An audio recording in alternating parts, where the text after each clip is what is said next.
প্রথম ম্যাচে মাঠে নামবে আর্জেন্টিনা। কানসাস সিটিতে আলজেরিয়ার বিপক্ষে ম্যাচ দিয়ে শুরু করবে বিশ্বকাপ অভিযান। এখন চলছে শেষ মুহূর্তের প্রস্তুতি। বিশ্বকাপে আর্জেন্টিনা কোন ফরমেশনে খেলবে, শুরুর একাদশেই বা কারা থাকবেন, এ নিয়ে সমর্থকদের মধ্যে রয়েছে নানা জল্পনা। কোচ লিওনেল স্কোলানি এখন পর্যন্ত দলের চূড়ান্ত রূপরেখা নিয়ে কোনো ইঙ্গিত দেননি। বিশেষ করে রক্ষণভাগ কেমন চেহারা পাবে, এ নিয়ে বেশ ধোঁয়াশায় আছে বলা যায়। আর্জেন্টাইন সংবাদ মাধ্যম টিওয়াইসি স্পোর্টস জানাচ্ছে, অনুশীলনে বিভিন্ন লাইন আপ নিয়ে পরীক্ষা নিরীক্ষা করলেন স্কোলানি। কখনো 4 ডিফেন্ডার নিয়ে ব্যাকলাইন সাজাচ্ছেন, আবার কখনো 3 সেন্ট্রাল ব্যাক ও 2 অ্যাটাকিং উইং ব্যাক নিয়ে চক কষেছেন। অনুশীলনের প্রথমে 4-4-2 ছকে সাজানো হয়েছিল। রক্ষণভাগে ছিল গঞ্জাল মন্তিয়াল, ক্রিস্টিয়ানো রোমেরো, নিকোলাস ওতমান্দি ও লিয়ান্দ্রো মার্তিনেজ।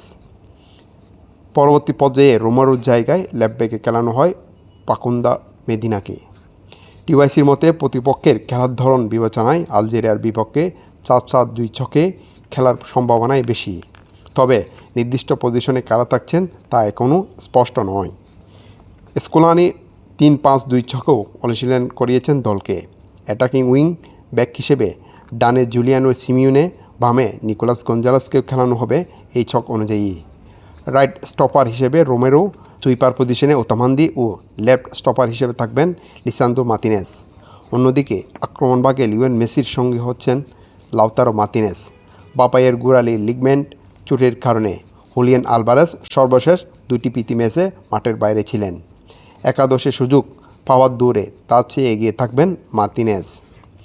একাদশে অন্য জায়গায় লড়াইয়ে আছেন সিমিওনে ও থিয়াগো আলমাদা।